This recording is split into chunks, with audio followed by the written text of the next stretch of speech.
Thanks for tuning into Talking Point. I'm your host, Niraj Shah. It's the day after the Fed rate cut, and the case for a chat amongst all things global that we'll talk about to our guest also is local. What are the sectoral beneficiaries of rate cuts, if any? Because rate cuts in India might have a delayed transmission relative to what's happened in the US. But independent of rate cuts, are banks better placed amongst the valuation concerns that surround a lot of other sectors? And while IT is sulking generally, is IT outperformance around the corner? In fact, in an era of an easing rate cycle, tech tends to come to the forefront. And let's talk about all of this and more with Nilesh Shah of Envision Capital. Nilesh, great having you. Thanks for taking the time out. Really good talking to you today on such an important day. How are you viewing the commentary from the Fed? The fact that they did 50 instead of 25, of course, so that's woven into my question. And the outlook for risk assets, given the fact that we are in an easing cycle, even if it's not predictable, 25 basis points each. So, Niraj, at the outset, I clearly believe that this rate cut honestly augurs well for risk assets or riskier assets, or where the volatility could be high. So clearly, I think this is very positive for emerging markets.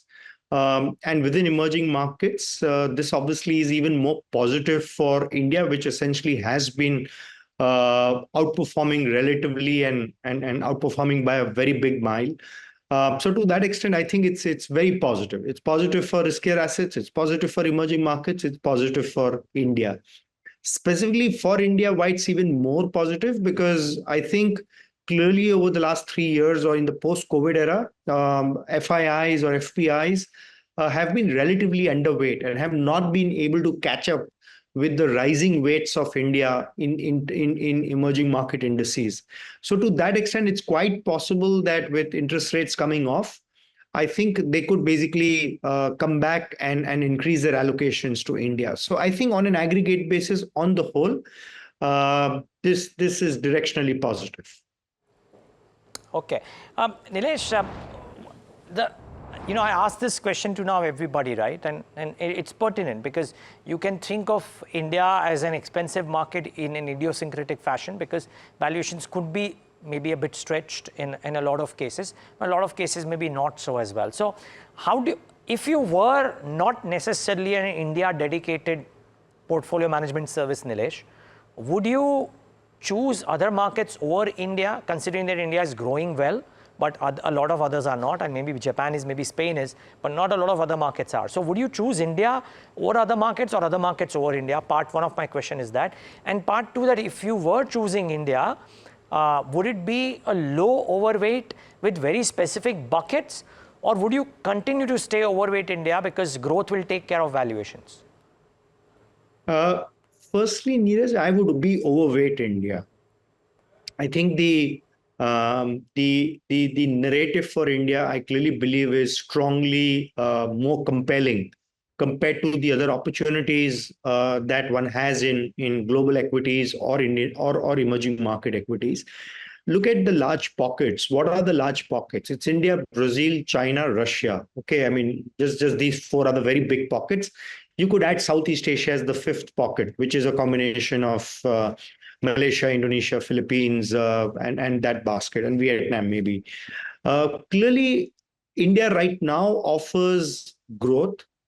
It offers stability, political stability, and it offers essentially multiple kinds of opportunities. You really don't see some of the other economies having this breadth of opportunities, and a very large extent of policy certainty. These are some of the strong factors which go in favor of India. India is still at a very early stage. I mean, I think some of these other economies, they are already at $10,000 per capita or north of $10,000 per capita. In fact, the biggest risk out there is that will they face, or are they already facing a middle income kind of a crisis where you get to $10,000 and then you basically struggle your way up. India is yet to get there. We are still at about $2,500 or $3,000 per capita. So that gap between $3,000 and $10,000 is still massive. And it's going to take 10, 12 years or maybe around that time to kind of get there. So in that period, which is probably the next decade or so, India basically is well poised to deliver higher growth backed by strong policy response. So I think these are some of the things which go in favor of India.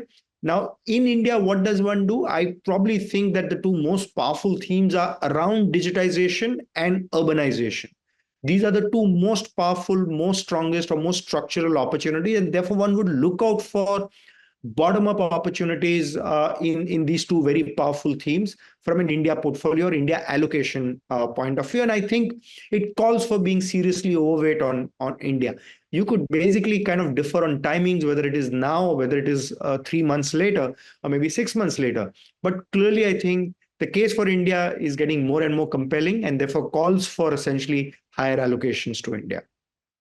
Nilesh, could you exemplify why do you believe these are the two most powerful themes? So, Niraj, clearly, if we look at urbanization, I mean, we're still at about 35%, 65% still is in rural areas. There is a shift happening from farms to factories, and you're going to see more and more people come and live in some of the towns or the smaller cities or even some of the bigger cities of the country, and a lot of basically villages also improving. So clearly, there's a shift towards urbanization. You're seeing nuclearization of families, and you're basically seeing the dependency ratio essentially kind of get better, which means that you now, instead of just having one person in the family earn, you're going to have increasingly two people in the family earn. So what all does this mean? It will mean more consumption, better homes, better appliances, better education, better healthcare, and some of the other kind of areas. So you're going to see all of these opportunities.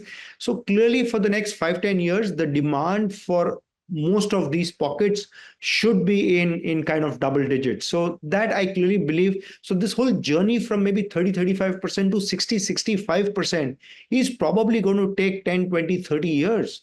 And you really therefore don't find a comparable opportunity globally. And this is the journey which all other underdeveloped or developing economies have gone through, especially our Asian peers. They've all gone through this whole spate of urbanization. So clearly believe that this is a very, very strong phenomena.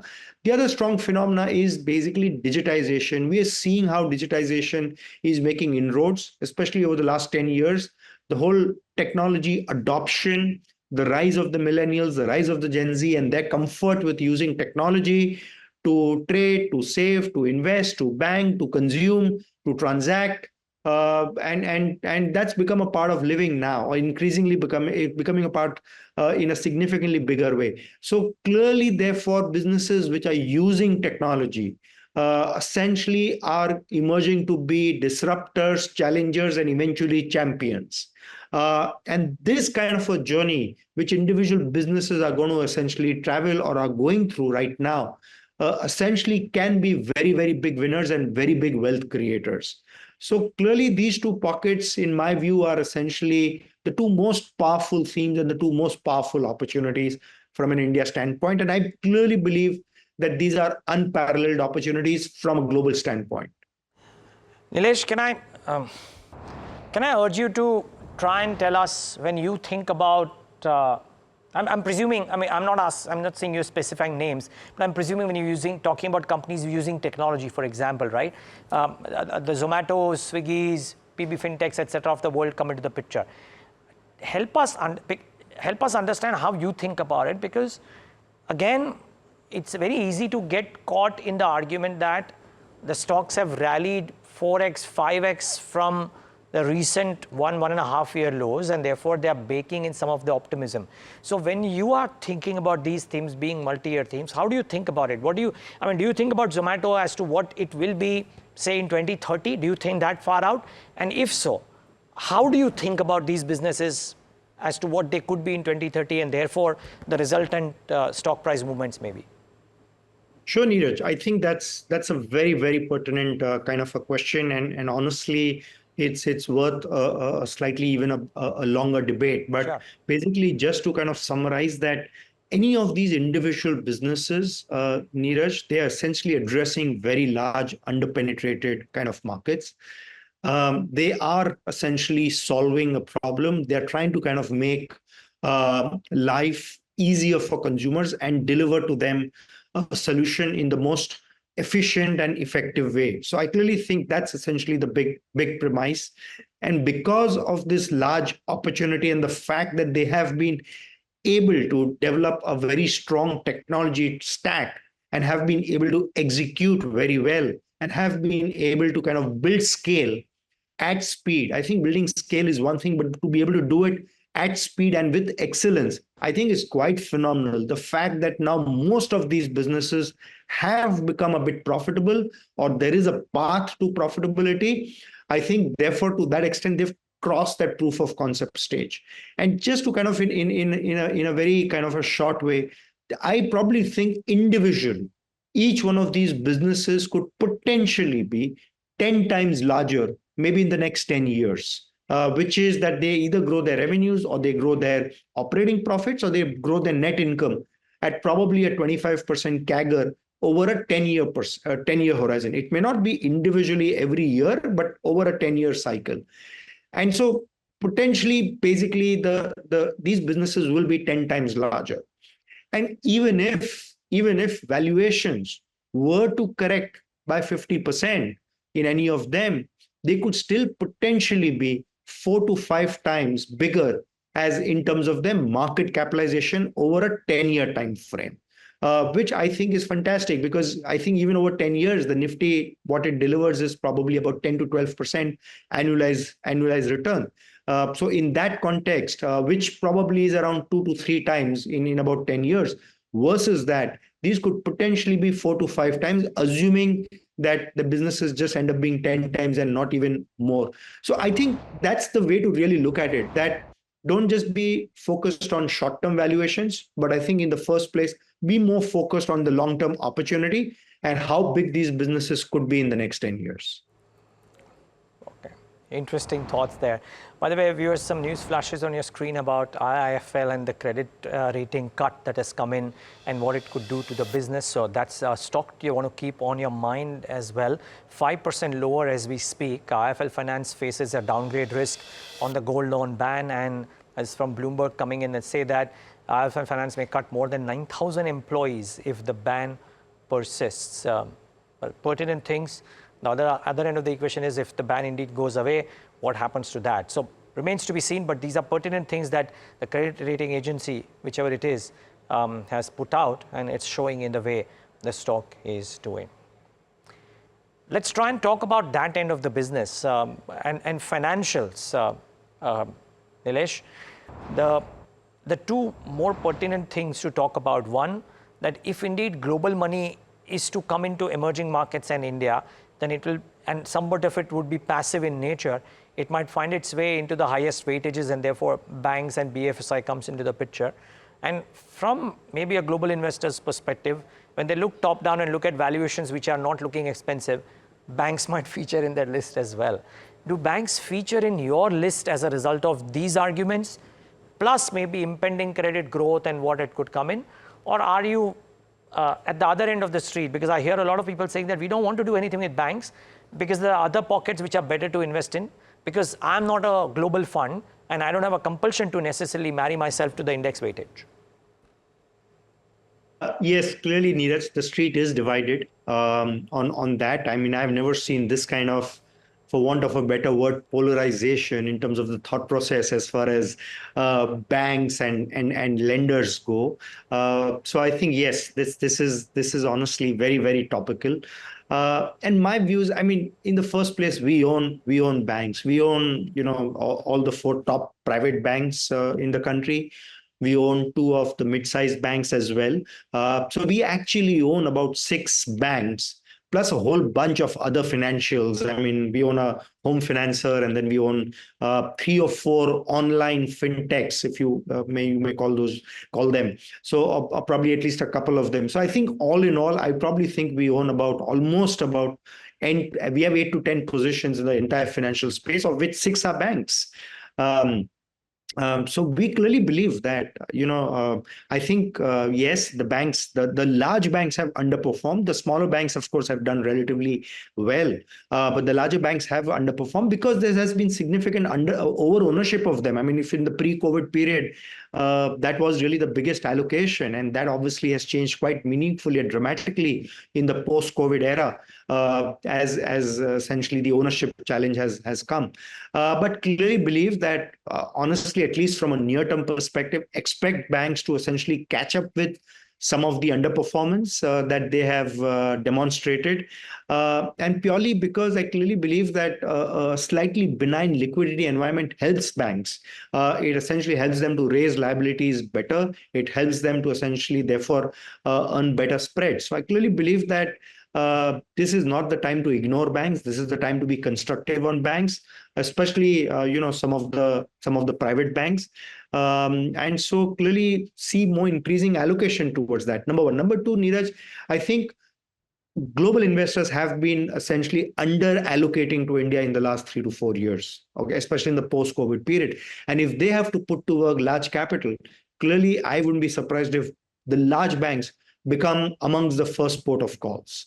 So these are some of the reasons, apart from, of course, the fact that they will continue to demonstrate steady performance, are some of the reasons why we believe that banks are well poised to outperform here on. Okay. Okay. The argument, Nilesh, that some people make about how banks are not the only source of borrowing right now for corporates, because they have other sources, and therefore the credit growth of banks need not necessarily be commensurate to the growth of capex in the country, and therefore they may underperform. Is that a valid argument, or are there chinks in that argument? No, I probably think there are chinks in that argument, Neeraj, because clearly capex is not going to be the only driver of credit in India. There are two other pockets, which essentially is the working capital requirements of businesses. Okay. No matter how big you are or how small you are, you need working capital. You are not just into the business of building capacity. I mean, after building the capacity, you've got to run a business, you've got to manage working capital, and higher growth, higher economic growth, higher business growth calls for more working capital. And clearly, the banks are in a vantage position to provide working capital requirements and take care of the working capital requirements. So clearly, I think that's one area. And two is, even on the retail side, even now, a very large part of that demand is being met by the banks, even on the retail side. I mean, look at the retail portfolio, the size of the retail portfolios of banks versus the size of the retail portfolios of the other players, the non-bank players, or maybe even of the fintech. So I clearly don't think, Niraj, it's an either or. I think you buy banks to essentially kind of provide stability to your portfolio, and you probably buy specialized non-bank lenders or some of the other fintechs to essentially for either higher growth or to basically focus on opportunities which banks are not well placed to do, which could be online savings, online investments, online insurance, the world of payments. I think these are very, very interesting hyper growth opportunities, which I think banks are not relatively well placed. So I think you own banks for the credit requirements of the economy and for the stability to your portfolio, and you own some of these bottom up online fintech plays or specialized lenders to take care of not just the credit opportunity, but many other opportunities like protection, payments, and investments. Got it. Okay. Okay, Nilesh, the other aspect is IT, and that is befuddling me and befuddling a lot of people, right? And yesterday's comments from TCS at an analyst conference, or Accenture supposedly saying in an internal memo to people that we will do these promotions after 6 months, and people saying, oh, that points towards stress. I'm just trying to understand, is it just a very difficult environment to predict even for companies? Because the commentary looks slightly chalk and cheese in a matter of 6 months odd. And how do you think about it therefore? Okay, let's start with that question first. So Neeraj, I think clearly, when we look at IT and I think we need to really look at, say, the top 4 or 5 players, and then we look at the next bunch of whatever 20, 30, 40, 50 companies which are there. The top 5 companies, Neeraj, even over the last decade, have struggled to grow north of 10%. Okay, I think if you were to kind of look at if you were to basically take away the depreciation of the currency or the strength of the dollar, I think in dollar terms the growth would probably have been at best mid single digit. Okay, and then if you were to further take out acquisitions, the organic growth though would still be probably just about that 5% odd level or maybe even lower. Um, so I clearly believe that even over the last 10 years, these big companies have probably at best grown at about 10%. Obviously, they have been fantastic capital allocators. They have essentially undertaken year on year buybacks, which have shrunk the equity, improved ROE, and contributed a bit to the earnings per share growth. So I think if you're looking out for those 10, 12% kind of returns, maybe that's a good place to be in. But and I think going forward, the risk of automation, the risk of AI being increasingly adopted by the Fortune 500 companies and the kind of huge hundreds of billions of dollars of investments which whatever the Magic Seven have are kind of are undertaking. Clearly, what it implies is that the headwinds for the large Indian IT services companies or the big IT services companies are only going to magnify further. So I think one needs to kind of look at them in this backdrop. I mean, they continue to be capital efficient, they can score high on governance, and they're fantastic capital allocators. But I think they will fall short of growth. So to that extent, I think one has to be very careful about allocating to them. Uh, uh, Having said that, but there are very interesting opportunities in the tier 2, tier 3, tier 4 space where there are specialized IT services companies which are doing engineering, R&D, which are focused maybe just on the BFSI space, have interesting products, platforms on that side. That's really the space to kind of really be focused on for higher growth. And I think probably that's where investors ought to be rather than the very obvious top 4 or 5 names. The top 4 or 5 names would, I think, be nice short-term opportunities when they kind of when the valuations are slightly below their long-term averages, you buy into them and play for that valuation arbitrage or P arbitrage. But I think beyond that, they clearly don't seem to be the best of growth bastions.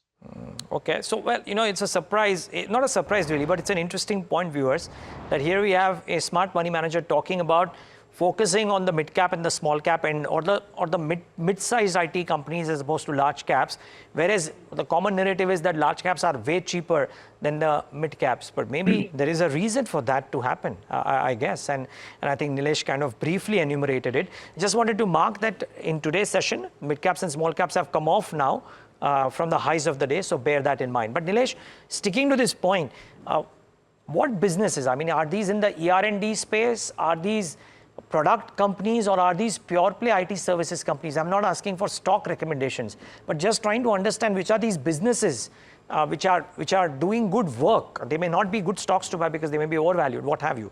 Just trying to understand this. Which space do they belong in? Even if you can't take names, what buckets do they fit in? So they fit in all the three buckets that you alluded to, Niraj. I think the R&D space is very interesting. The engineering R&D space where we have a bunch of high class companies which are delivering solutions around engineering, R&D, product development. To a bunch of automotive companies, to aerospace companies, mobility, high tech, manufacturing, that space. So they're not those conventional IT services companies which are essentially, deploying enterprise-wide solutions for the big companies, but they are providing some very very specialized engineering and R&D oriented solutions to some of these very high growth sectors. So I think that's one. The second essentially are product companies. There are a bunch of product companies which have either core banking solutions or some of the other solutions around the core banking solution. targeted towards the BFSI space, the global BFSI space. So I think that's a very interesting kind of a space or an opportunity. The third in services, Niraj, I think it's still a bit early days, but look out for companies which are developing very strong AI practices, which they can basically then execute and implement for their clients. Mind you that in the next 10 years, the spending around AI is going to be huge. Obviously, we are not going to we won't have sufficient AI creators, but we are definitely going to have several companies which build strong expertise in deploying AI solutions for global companies and for global businesses. I think that could be a very, very interesting opportunity. And fourth, essentially, is maybe some very selective SaaS companies, which there's a strong overlap with product companies, which beyond BFSI, but probably around travel, hospitality, and maybe some of the other areas. So these are the kind of four buckets that I think investors should increasingly be focused upon. Got it. Nilesh, such a pleasure talking to you, but that longer conversation, you gave us a very nice, succinct answer, but the longer conversation on some of the consumer tech companies awaits us. We'll do that very, very shortly. Thanks for taking the time out and joining us today, though. Looking forward to that opportunity, Niraj. Thank you so much. The pleasure was ours, and viewers, thanks for tuning into this edition of The Talking Point.